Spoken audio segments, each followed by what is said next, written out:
Bonjour à tous et bienvenue dans votre journal de la mi-journée. Difficile de commencer cette nouvelle semaine sans revenir sur le week-end sportif que nous venons de vivre.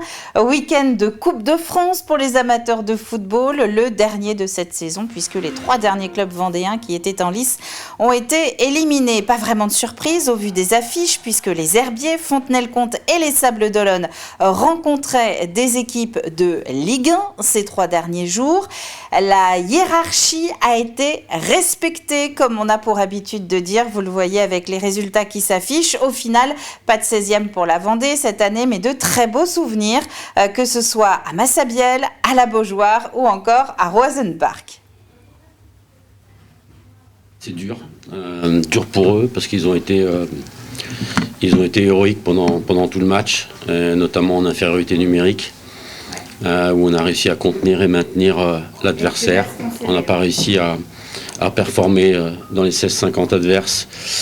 Et puis, le sentiment qui domine, bien évidemment, c'est une profonde tristesse pour les joueurs, parce que c'est difficile pour eux, après tant d'efforts, après tant de générosité, de se faire éliminer au tir au but. Quelle soirée extraordinaire, remplir la Beaujoire, je veux dire, c'est que de l'émotion. On a vécu, je dirais, des choses qu'on ne pensait pas pouvoir vivre. Et ça, c'est le miracle de la Coupe de France. Le boulot a été fait par l'équipe pour aller au 32e de finale. On y a été, on a tiré le PSG.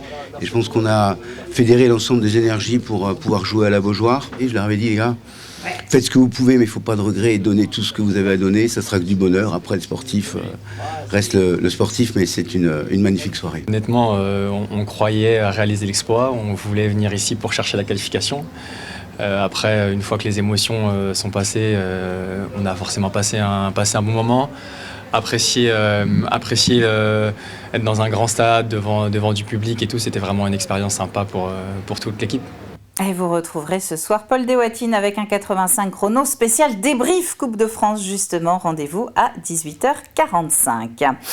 Y aurait-il une trêve de Noël dans la colère de ces agriculteurs mobilisés pour dénoncer l'accord UE-Mercosur et le plan de lutte gouvernemental contre la DNC? Après 10 jours de mobilisation en France, les barrages sont progressivement levés en Vendée. La coordination rurale appelle à la mobilisation demain matin à 10h à l'entrée de l'A83 à hauteur de Boufféré. Et dans le département, ce n'est pas le seul dossier qui préoccupe.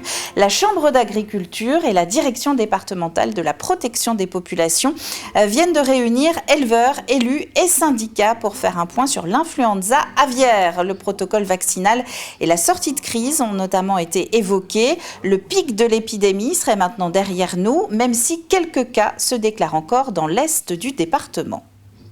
Le nombre de cas faiblit. On a été il y a près d'un mois pratiquement à 27 cas la semaine et là c'est plutôt 2 ou 3 cas, mais quand même qui nous crée toujours des zones réglementées où en fait les éleveurs sont mis partiellement à l'arrêt. Donc aujourd'hui le but évidemment ce qu'on souhaite c'est que le virus ralentisse. Il y a quand même un certain nombre d'endroits où on va lever les zones.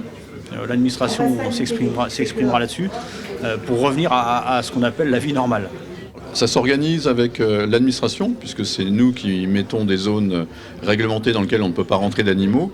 Et derrière, on voit avec les opérateurs et on voit avec les éleveurs, pour qu'il y ait la remise en place de toute espèce, pour pas qu'il y ait de litige entre soit les canards, soit les dindes, et qu'il y ait aussi la possibilité d'en mettre en place avec un rythme où on ait suffisamment de canetons ou de poussins pour que les élevages puissent être approvisionnés. Donc c'est un travail que l'on fait ensemble, où on définit des tranches.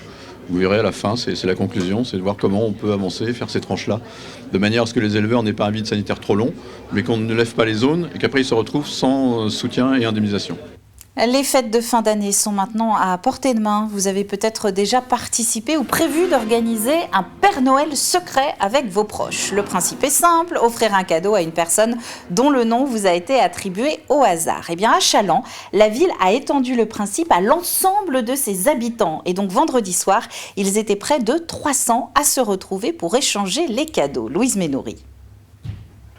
Des cadeaux à n'en plus finir. J'ai eu plein de bonbons.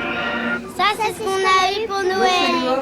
J'ai eu un nécessaire de voyage, c'est super. J'ai reçu un manga. J'ai eu un magnifique livre, 52 week-ends en Europe. J'ai eu une jolie tasse avec des sachets de thé. J'ai eu une trousse de toilette avec des produits de beauté.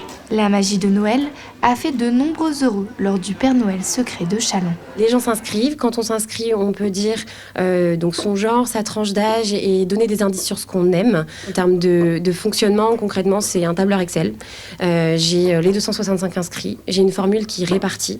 C'est pas des binômes à proprement parler. On va pas recevoir un cadeau de la personne à qui on va en offrir. Ce que j'essaye, moi, de faire et qui peut être un peu plus fastidieux, c'est de faire en sorte que les gens d'une même famille ne tombent pas ensemble. Un échange de cadeaux grandeur nature qui attire bien au-delà de la commune. À la base, je l'ai imaginé à l'échelle de la ville de Châlons, mais on n'a pas du tout bloqué, ni en nombre d'inscrits, ni géographiquement. Donc on a des personnes qui viennent un peu plus largement. On en a de Notre-Dame-de-Mont, Saint-Jean-de-Mont, Notre-Dame-de-Riez, de la comme de Challenge, j'en ai qui se sont inscrits de Pornic. Ouais, ça vient d'assez loin. Alors je pense que c'est des personnes qui ont de la famille dans le coin, qui découvrent le jeu et du coup qui s'inscrivent. Mais non, c'est pas limité à Châlons. Bien au contraire, tout le monde est le bienvenu sur notre jeu. Plus qu'une simple distribution de présents, ce rendez-vous est surtout un moment de partage. Vous avez des enfants en très très bas âge, mais vous avez aussi des papis, des mamies, des parents.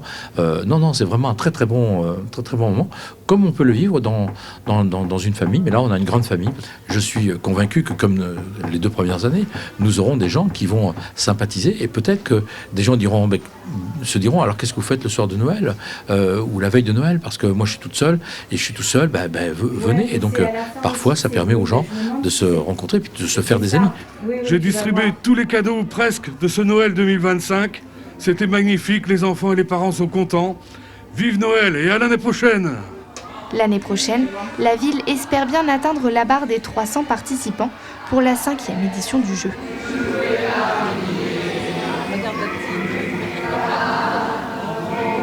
Et puis, ils s'appellent Pierre Iborra, Serge Perrotin et Hervé Retureau. Leur point commun, c'est d'avoir été distingués vendredi par la Société des écrivains de Vendée.